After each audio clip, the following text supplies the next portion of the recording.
fake news is real out there, and hopefully you guys are the real deal, you know, like the memes of destruction. We just have to keep going, but that doesn't mean we should be silly about things. We need to be smart. Went to a Professor Peterson event a few days ago. I told him he was a pretty good wizard, a person who changes the world around them via verbal and semantic components, i.e. their words and actions. Well, the memes of destruction, which is a great username. That's really nerdy, but I approve.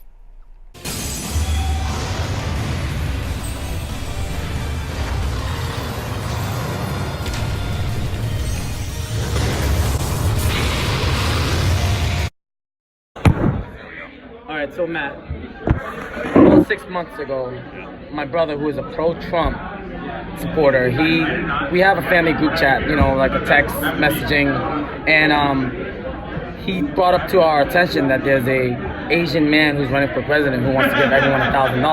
Yeah. So he laughed, and we all laughed. Yeah. We're like, what the hell? Like, where the hell is this money gonna come from? Like, where the hell? Like, who the hell?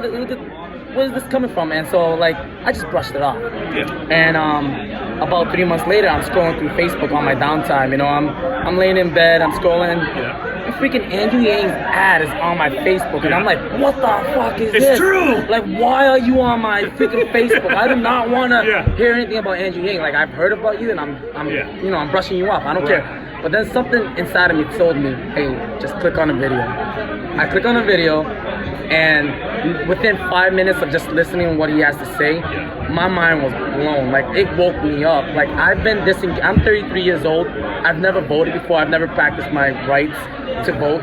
And here I am, engaged into politics. Like, I've never cared for it. And it's all because of Donald Trump, too. Because I as much as my brother loves Donald Trump right now, I am, like, some of his policy I'm okay with, but the way he just portrays himself, the way he belittles people, the way he just comes about, it's not professional. Like, you should be, you know, be at a higher standard. You know, you President should be, of the United States. Yes, exactly. And so when I hear Andrew Yang, you know, spoke for the first time, it's just like, wow, this is the type of person I want to represent our nation, you know, here in the United States. You know, have some class, will you? Like, show some humility. Like, that's all it is. And that's why I'm part of the Yang gang right now. Like, I've been following his campaign 6 months ago, and it's just like, it's been waking me up to, like, the government is so messed up. They're so backwards in time right now. Like, I am just appalled of just to see what's happening. And you know, I agree with Donald Trump when he says fake news out there.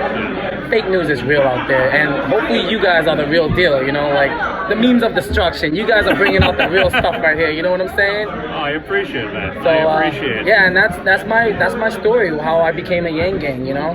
Oh, hey. Is there any questions you gotta ask? I appreciate the time. It's anonymous.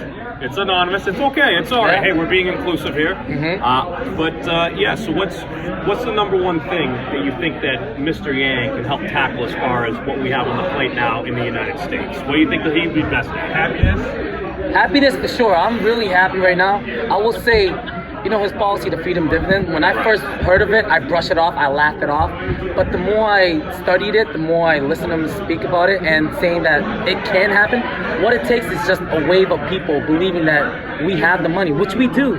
If we believe and say, hey, why can't we have this money when back in 2008 we bailed out the Wall Street? You know, did we vote for that? Did we say, hey, we're gonna give these big banks, these car manufacturer, like all this money, $3 trillion or somewhere around there, to bail them out because they screwed up? Like, here's our chance to, like, put money in our pocket.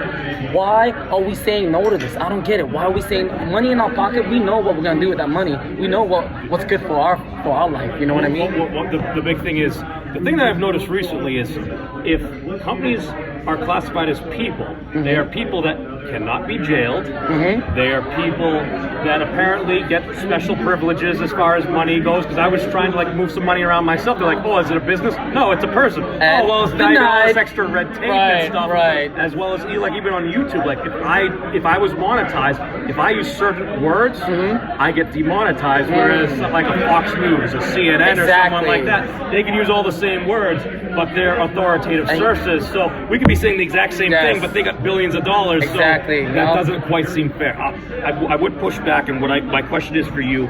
about the freedom dividend is Mr. Yang, he has said that the way he would pay for it was by instituting the VAT tax. And there are actually some great points about the VAT tax in that you do avoid a lot of these loopholes that our overcomplicated tax system has done. However, my fears, because I did study business in school, so I did do a little bit of finance. And my fear is, since we do have all these major incentives, that brings in money from all across the world that is coming in here. So what would you say to folks that would fear that instituting the VAT may harm the economy?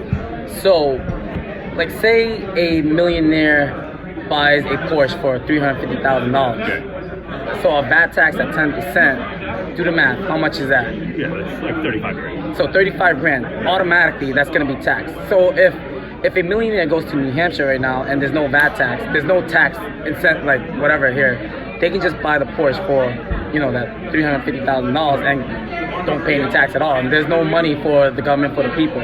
So now, to be fair on me, I haven't read all the proposals. That also reminds me that in the UK, where they have the VAT tax, is that one of the things that they do is it doesn't necessarily apply to everything. Are you more familiar with the plan? Like, because it in some ways, if it's done to everything, it's very regressive as a way. So if you go to the grocery store and it's an extra 10%, like that might potentially break some people's budgets. So like, what would you say to folks that are concerned about it being more regressive? So if you're spending $100 on grocery, 10% is $10. But you're getting $1,000 every month. You see what I'm saying? So it's we have the fixed number versus a percentage. So therefore, if you can alienate, you know, how these big tech companies are getting away with paying zero in taxes, just by implementing a 10% on little small consumer, like what we're doing at the grocery stores, like why not? You know, like we're gonna get that money monthly anyway.